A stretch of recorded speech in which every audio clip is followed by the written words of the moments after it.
অফারটি শুধুমাত্র ভারত ও বাংলাদেশের দর্শকদের জন্য প্রযোজ্য। তুমি আমাকে বলতে পারোনি কি হয়েছিল, অন্তত আভেরিকে বলো।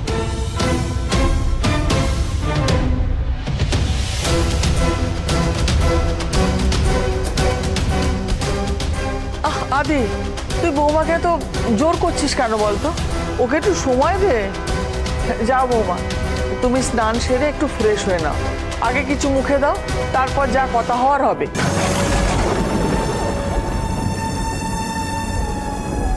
আমি কিন্তু আজকে তোমার জন্য রান্না করব, দেরি করো না কিন্তু।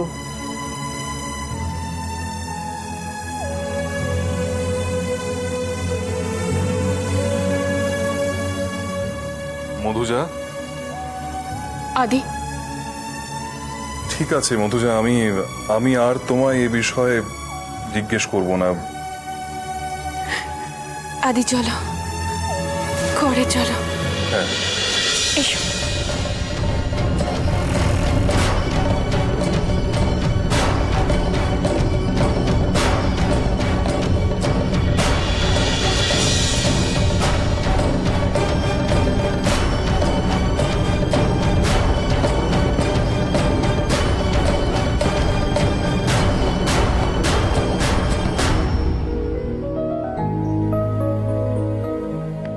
আমাকে এখানে ডাকলো কেন?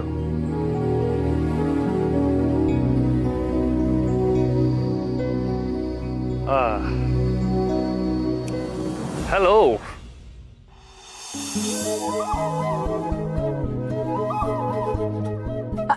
দাঁড়ান, এক পাও এগোবেন না। মানে? যেটা বললাম সেটাই মানে। আচ্ছা, বুঝলাম। টক টাইম আনলিমিটেড বলে 3 হাত দূরে দাঁড়িয়েও ফোনে কথা বলবো, তাই তো? ক্যাম্বেল জানতে পারলে খুব কষ্ট পেত।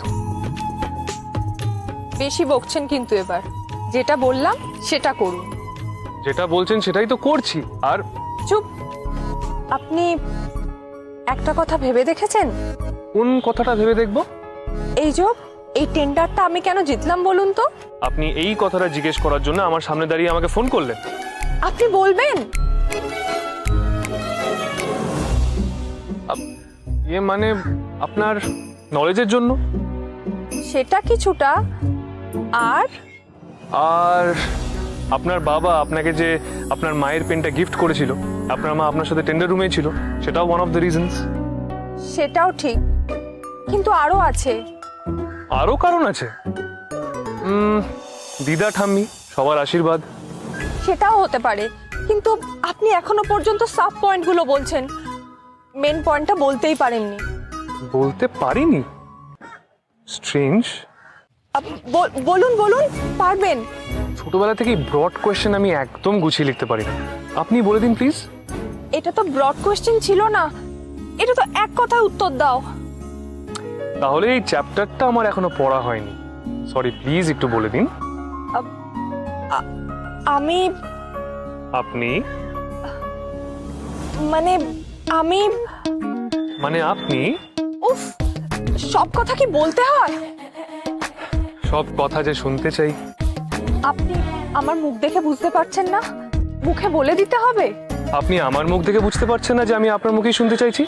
তর্ক করতেই হবে?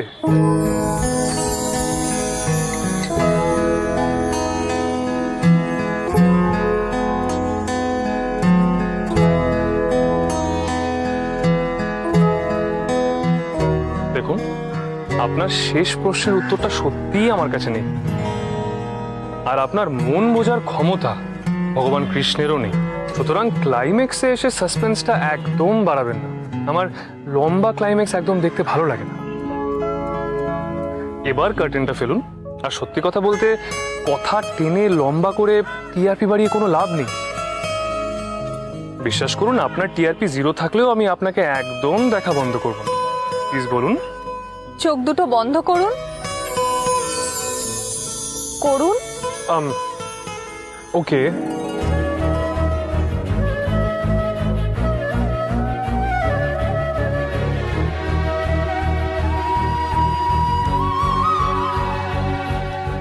এটা কি করছেন?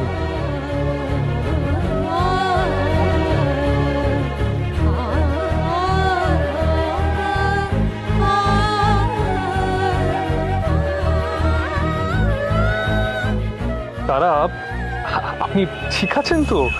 চুপ, মন দিয়ে শুনুন। I love you. I am sure আজ সূর্য পৃথিবীর চারিদিকে ঘুরছে না, আর পৃথিবীও চাঁদের চারিদিকে ঘুরছে না। সময় থমকে আছে। সময় থমকে গেলে এরকমই হয়। কিচ্ছু থমকে নেই মশাই, যা শুনছেন ঠিক শুনছেন। পাগলে মন সে বোঝে না, ঠিক না ভুলতা জানে না, কে যেন ডেকে গানে বলে যে বারে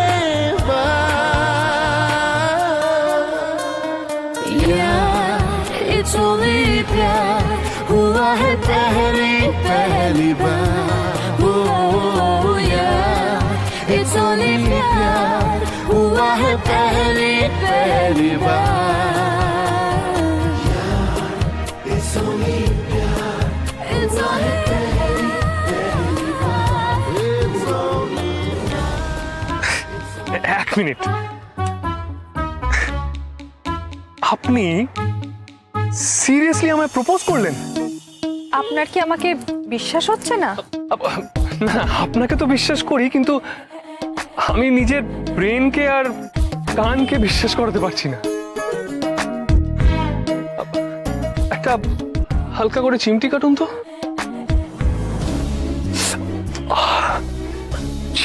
ব্যথা তো লাগলো, তার মানে ব্রেনটা ঠিকই কাজ করছে। তার মানে আপনি সত্যি আমায় আই লাভ ইউ বললেন? বললাম না, বলতে বাধ্য হলাম। সিরিয়াসলি? সিরিয়াসলি। আপনি নিজের স্বপ্ন, নিজের পড়াশোনা, নিজের ফ্যামিলি সব কিছু ছেড়ে এই বাড়িতে আমার কাছে আছেন। আপনার সাহসের ওপর ভর দিয়ে আমি টেন্ডারটায় পার্টিসিপেট করলাম, আর আপনার জন্যই আমি মামনিকে ফিরিয়ে আনতে পারলাম। আপনি নিজের সমস্ত স্বপ্ন ছেড়ে শুধুমাত্র আমার স্বপ্নগুলো পূরণ করার পেছনে ছুটছেন। আর এর পরেও আমি নিজের মনের কথা না বলে থাকতে পারি? তাই ভাবলাম আর রাগ ঢাক করে লাভ কি, মন বলতে বললো আর আমিও বলে দিলাম। কি হলো, এখনো হাঁ করে আছেন যে? আমি কিন্তু আলোর চেয়েও বেশি স্পিডে নিজের মনটা বদলে ফেলতে পারি। মানেটা কি? তার মানে সমুদ্র মাঝে মধ্যে ভয় পায়।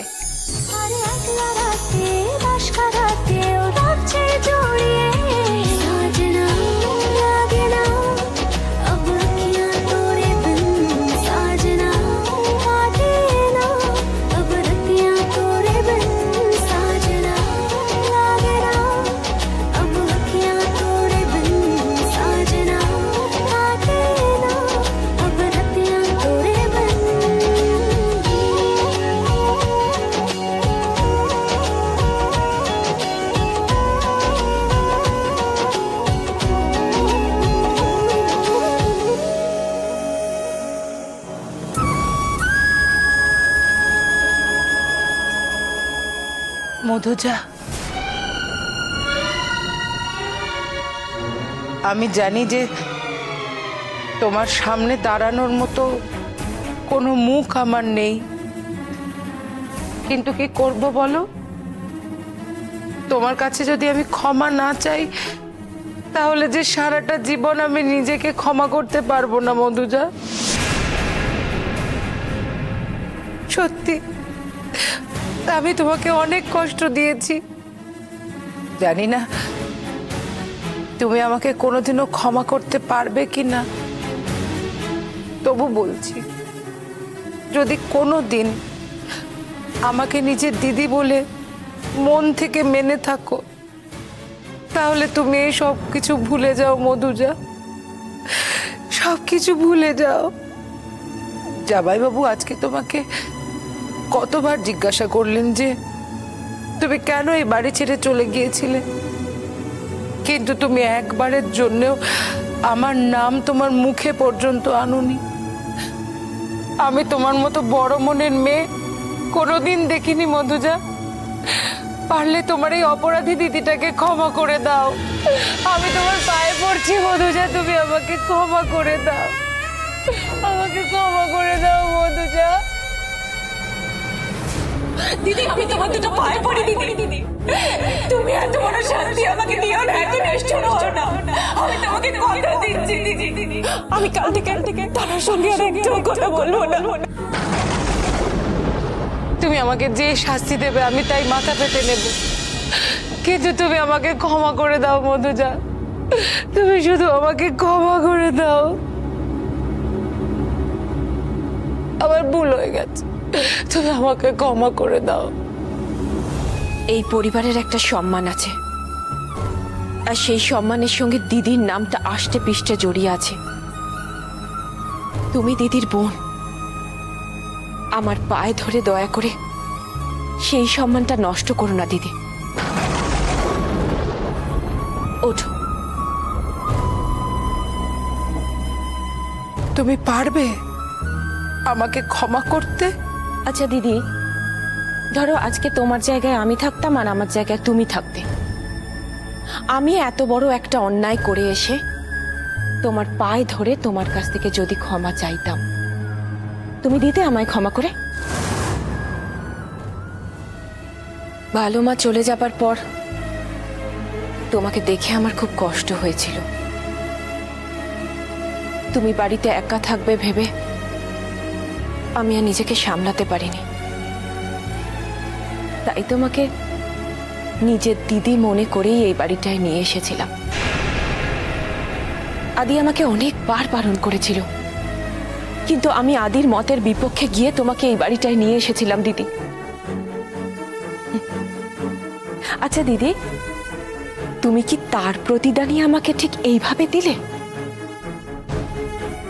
বিশ্বাস করো দিদি, এই বাড়িতে এমন একজনও নেই যে তোমার বিরুদ্ধে আমাকে সাবধান করেনি, কিন্তু আমি ভেবেছিলাম ওরা ভুল, তুমি ঠিক।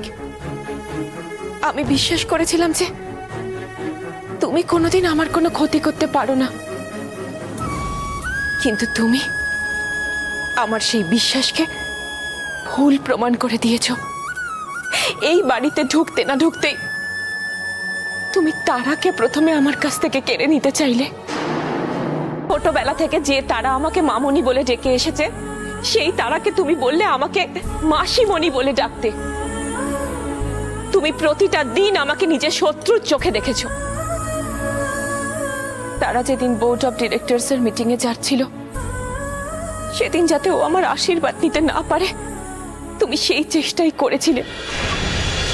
আদিকে আমি কোনোদিন না খেয়ে অফিসে পাঠাই না, শুধুমাত্র তোমার জন্য। একদিন আদি অফিসে না খেয়ে বেরিয়ে গেল, আমার সামনে দাঁড়িয়ে তুমি প্রীতিকে মেরেছিলে। মেনকার সঙ্গে বন্ধুত্ব করে আমার বিয়ের আগের অতীতটা জেনে নিয়ে তুমি আমাকে দিনের পর দিন ব্ল্যাকমেল করেছো। তারা যখন তোমাকে অন্য বাড়িতে চলে যেতে বলল, তখন তুমি জাস্ট আমাকে ইউজ করে জোর করে এই বাড়িতে থেকে গেলে। আমি কিন্তু কিছু বলিনি দিদি, একবারও তোমার এগেনস্টে কোনো প্রতিবাদ করিনি, কিন্তু তার পরিবর্তে তুমি আমায় কি দিলে? আমার নিজের সংসার, আমার নিজের বাড়ি, সবকিছু ছেড়ে যেতে বললে আমাকে। আমার নিজের বাড়ি থেকে আমাকে বের করে দিলে তুমি। আর ঠিক সেদিনই মেনকা আমাকে কিডন্যাপ করলো। আমাকে খুঁজতে গিয়ে আদি নিজের চোখ দুটো হারিয়ে ফেললো। আজ এত কিছুর পর, এতগুলো দিন বাদে আমি বাড়িতে ফিরে এসেছি, কিন্তু আদি আমাকে দেখতে পাচ্ছে না। এই সব কিছুর কারণ কে জানো? তুমি দিদি, তুমি। কিন্তু জানি না আমি কি ধাতু দিয়ে তৈরি দিদি। তুমি আমার এত ক্ষতি করেছো, আরো হয়তো কত ক্ষতি করার চেষ্টা করবে, তবু আমি কেন জানি না কিছুতেই তোমার উপর রাখতে পারছি না। কারণ কি জানো? আমি তোমাকে নিজের দিদির চোখেই দেখেছিলাম, আর আজও তাই দেখি। আর ঠিক এই কারণেই আমি তোমার অন্যায়গুলোকে বড় করে দেখছি না। আর যদি তোমার অন্যায়গুলোকে আমি বড় করে দেখতাম না, তাহলে আজ সকালেই আদিকে আমি তোমার সম্পর্কে সব সত্যি কথা বলে দিতাম। তোমার একটা কথাও মিথ্যে নয়। সত্যি আমি অপরাধ করেছি, আমি অনেক বড় অন্যায় করেছি, কিন্তু তুমি বিশ্বাস করো, আমি যা করেছি সেটা শুধুমাত্র মা হওয়ার আশা থেকে করেছি। আসলে আমার তো বিয়ে হয়নি, তাই আমি কোনোদিন মা হওয়ার আনন্দটাও পাইনি। আমি যেদিন প্রথমেই বাড়িতে এলাম, তারাকে দেখলাম, সেদিন থেকেই আমি তারাকে আমার নিজের মেয়ে বলে মেনে নিয়েছি। আর সেখানে দাঁড়িয়ে যখন আমি দেখতাম যে তারা আমার থেকেও তোমাকে বেশি ভালোবাসে, তখন আমার খুব রাগ হতো, বিশ্বাস করো। আমি সহ্য করতে পারতাম না। তুমি বিশ্বাস করো মধুজা, আমি তোমাকে এই বাড়ির থেকে বের করে দিতে চাইনি। আমি যা করেছি ওই মেনকার কথাই করেছি। মেনকা দিনের পর দিন আমাকে ভয় দেখিয়েছে। আচ্ছা আচ্ছা, তুমি বলো মধুজা, তোমার কি মনে হয় যে আমার এত বুদ্ধি আছে যে আমি প্ল্যানিং করে তোমার ক্ষতি করার চেষ্টা করব? তুমি বলো না, সেটা কি তুমি বিশ্বাস করো? কি জানো দিদি, নিজের কাছের কোনো মানুষ অন্যায় করলে যত কষ্ট হয় না, তার থেকে অনেক বেশি কষ্ট হয় যখন সেই কাছের মানুষটা তার নিজের অন্যায়গুলোকে চাপা দেবার চেষ্টা করে, তার নিজের অন্যায়গুলোকে মিথ্যে প্রমাণ করার চেষ্টা করে, আর নিজেকে ঠিক প্রমাণ করার চেষ্টা করে। দিদি, তোমার কাছে আমার একটা রিকোয়েস্ট, তোমাকে তো আমি নিজের দিদি মনে করি, তাই বোন হয়ে এই রিকোয়েস্টটা করছি।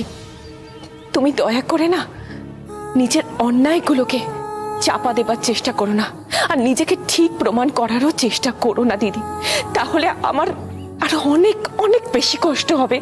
না মধুজা, তুমি বিশ্বাস করো, আমি এগুলো নিজের ইচ্ছে করিনি। আমি আমি এগুলো কিছুই করতে চাইনি। মেনকা আমাকে হুমকি দিয়েছিল, আমি যদি তোমাকে বাড়ির থেকে বের না করতাম, তাহলে মেনকা তারাকে খুন করত। আর এই জন্যই আমি এই সমস্ত কিছু করতে বাধ্য হয়েছি। তারার জীবনের কথা ভেবে, তারাকে ভালোবেসে আমি তোমাকে সেদিন ওই কথাগুলো বলতে বাধ্য হয়েছিলাম মধুজা। আমি জানি না দিদি তুমি কতটা মিথ্যে বলছো আর কতটা সত্যি বলছো, কিন্তু আমি তোমাকে একটা কথা বলতে পারি দিদি, প্রথম যেদিন আমি তোমাকে বাড়িতে নিয়ে এসেছিলাম, সেদিন আমি তোমাকে যতটা শ্রদ্ধা করতাম, যতটা ভালোবেসেছিলাম, আজ এত কিছুর পরেও তোমার প্রতি আমার শ্রদ্ধা, ভালোবাসা একটুও কমেনি।